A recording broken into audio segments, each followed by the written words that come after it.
Alors, venons-en à la conclusion. Quelles sont les solutions pour renforcer la résilience?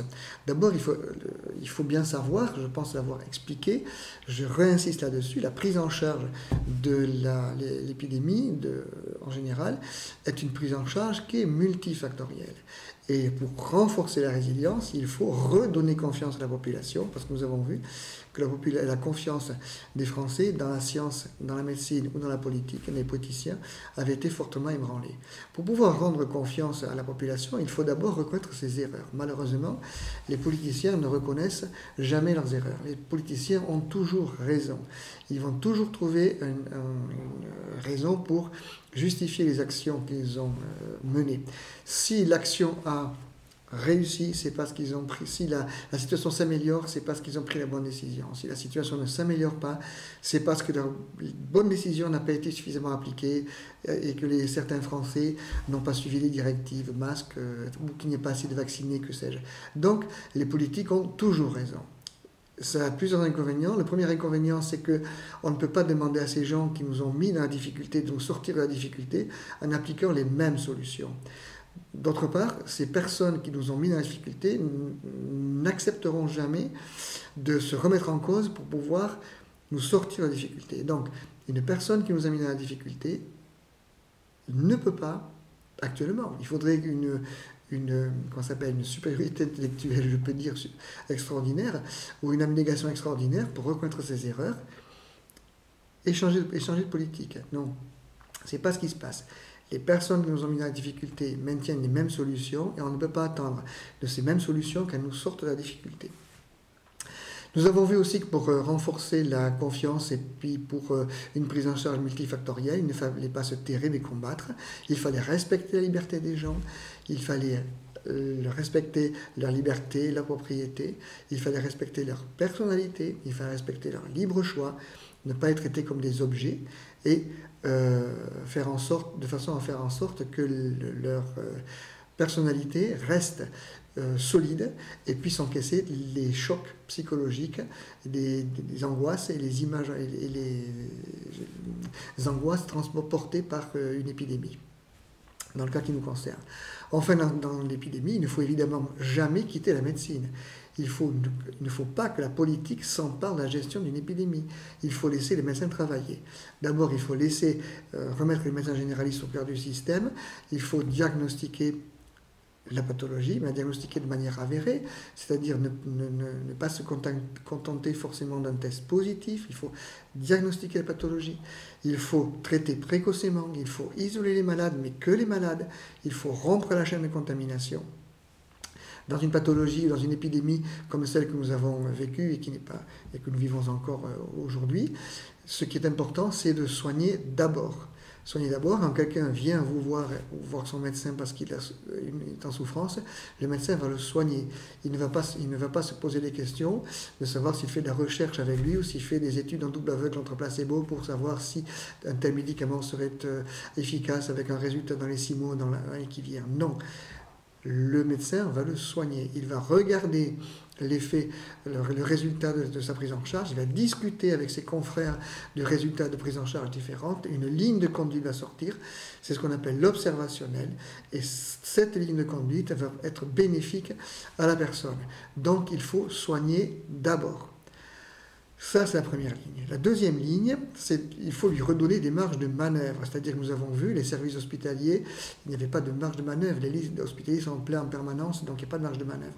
Il faut qu'il y ait un volant de sécurité dans les lits hospitaliers de façon à ce que, de réanimation, de façon à ce qu'en cas de coup dur, comme c'est l'épidémie que nous avons vu, que nous vivons, à ce moment-là, les personnes puissent être prise en charge, même s'il y a plus de patients à hospitaliser que d'habitude. Il faut aussi prévenir. Alors prévenir, ça consiste d'abord à travailler l'immunité naturelle. L'homme a un excellent système immunitaire. L'être humain a un excellent système immunitaire. Ce système immunitaire est fait pour travailler tout le temps. Donc il a besoin de travailler, il a besoin de s'entraîner, il a besoin d'être en contact avec des bactéries, des virus, des parasites, des champignons, tout ce que vous voulez, pour qu'il reste performant. Si jamais il n'est pas fait pour vivre dans un milieu aseptique, comme je l'ai dit dans une précédente vidéo, Si jamais on le prive de cette possibilité de travailler, de s'entraîner, il y a plusieurs conséquences. D'abord, il ne sera pas performant. C'est vrai pour les enfants, puisque les enfants, les petits-enfants, les enfants, les nourrissons ont un système immunitaire qui est immature, qui doit acquérir une certaine capacité et qui doit progresser pour devenir une machine extrêmement efficace. Si les enfants sont privés de contact avec les bactéries et les germes et les virus qui donnent ce qu'on appelle des maladies infantiles, le système immunitaire sera moins performant. Et ensuite, ils vont se retrouver à des pathologies plus importantes ou plus sévères que celles qu'ils auraient dû faire. Pour les adultes, ça peut être, si le système immunitaire n'est plus sollicité par des agresseurs étrangers, il peut se retourner contre lui-même. C'est ce qu'on appelle les maladies auto-immunes, par exemple. Dans la prévention, il y a bien entendu le vaccin, on l'a déjà évoqué, mais le vaccin doit respecter les indications médicales, il ne doit pas se faire sur une indication politique. Pour une maladie qui est peu mortelle, il n'y a aucune indication à une vaccination de masse. Par contre, à partir du moment où il y a un vaccin, le vaccin est ce qu'il est, et si les gens le veulent, à ce moment-là, les gens peuvent se faire vacciner. Soit ils ont des facteurs de risque, à ce moment-là, si le vaccin prévient les complications et les formes graves et les séjours en réanimation, les personnes qui ont des facteurs de risque ont moins de chances de faire des formes graves. Elles auront un bénéfice de la vaccination supérieur aux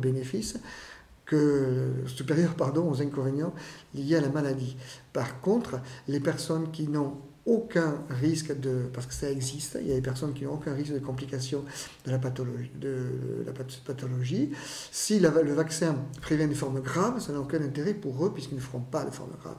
Il faut respecter leur volonté, il ne faut pas les contraindre à se vacciner. S'ils veulent se vacciner avec le vaccin que nous avons, quel qu'il soit, on ne va pas rentrer aujourd'hui dans la bataille sur les technologies vaccinales. Si le vaccin existe, donc autant en profiter autant faire en profiter ceux qui le veulent. Donc, ceux qui n'ont pas de facteur de risque, s'ils veulent se faire vacciner, peuvent se faire vacciner. Ça, on retombe dans ce que je disais tout à l'heure. Le problème que nous avons avec cette vaccination, c'est qu'elle a été rendue obligatoire dans les faits, et c'est ça qui a mis la pagaille. La vaccination qui aurait respecté les indications médicales, qui aurait respecté la volonté des gens, on n'aurait pas eu ce facteur de division et on ne serait pas en cette situation aujourd'hui. Tout cela pour dire qu'il ne faut jamais, dans une prise en charge épidémique, il ne faut jamais utiliser des mesures de coercition sociale. Les mesures de coercition sociale, nous l'avons vu, ont des conséquences délétères sur la population, sur la santé, sur l'économie, sur la société. Donc il ne faut pas utiliser des mesures de coercition sociale. Par contre, isoler les malades, ça c'est faisable. Mais des mesures de coercition sociale, comme nous avons vécu pour cette épidémie, qui n'avaient jamais été utilisées dans aucune autre épidémie, non. Il ne faut pas utiliser de mesures de coercition sociale. Ensuite, nous avons le troisième niveau. Si jamais même les structures hospitalières sont surchargées malgré leur marge de manœuvre, qu'est-ce qu'il faut faire et qu'est-ce qu'on peut prévoir? Alors, même Frédéric Bastiat n'est pas opposé à ce que l'État prenne en charge un certain nombre de... Alors, Frédéric Bastiat, d'abord les fonctions régaliennes, police, la justice et l'armée, et quelques éléments au-delà des capacités individuelles, mais ils sont extrêmement rares et précis. On peut considérer qu'une épidémie particulièrement sévère, qui submergerait la première ligne de médecine, submergerait la deuxième ligne de médecine, malgré l'existence d'une marge de sécurité, fait partie de ces cas rares dont il est de responsabilité de l'État de prévoir la prise en charge. Donc, nous avons des services tels que les pompiers, la protection civile, ou l'armée, dans l'armée, le service de santé des armées. Il me paraît intéressant d'avoir un service de santé des armées plus velu que nous l'avons actuellement, et ce service de santé plus velu ferait partie d'une armée plus musclée elle aussi. Mais bon, le service de santé des armées actuellement comprend essentiellement un régiment sanitaire et un régiment NRBC. Je pense que s'il y avait davantage de personnel formé, entraîné, avec du matériel préparé, voire prépositionné, dans des zones frontalières, par exemple, puisque les virus rentrent les épidémies rentrent par l'extérieur, ce ne serait pas une mauvaise idée. Je ne sais pas si vous avez vu les images de l'hôpital de campagne, de l'hôpital chinois qui a été monté en très peu de temps, un hôpital de 1000 lits, sur des éléments modulaires. À mon avis, le service de santé des armées pourrait disposer de ce type d'hôpital, pour pouvoir justement faire face à des situations d'urgence dans lesquelles les structures sanitaires du pays seraient submergées. Après, je vais vous dire un petit mot de l'EPRUS. L'EPRUS, ça a été mis en place, ça veut dire établissement de préparation et de réponse aux urgences sanitaires. Il a été créé en 2007, par contre il a été noyé dans Santé publique France en 2016. L'EPRUS a été doté de pas mal de moyens, de beaucoup de moyens, avec des millions de doses de vaccination, des aiguilles, dans la vaccination périodique par exemple, des aiguilles, des embouts, des pipettes, des traitements antibiotiques en cas d'attaque bioterroriste, des traitements antiviraux, des FFP2, des masques, tout ce que vous voulez, des tenues NBC, etc., etc.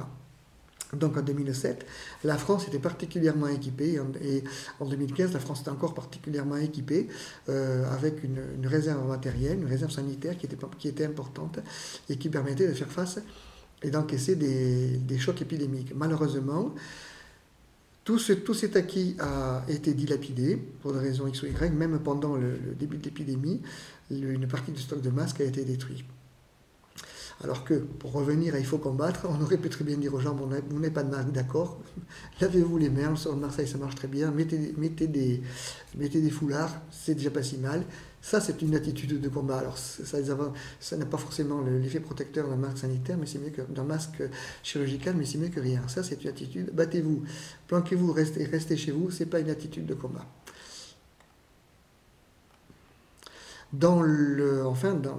Pour reprendre ce qui a marché dans notre prise en charge de l'épidémie, il y a l'IHU Méditerranée. Alors, Éric Raoult demande qu'il y ait davantage d'IHU en France. Je pense que ce n'est pas une mauvaise idée, qu'on devrait se pencher sur la question pour qu'il y ait davantage d'IHU en France.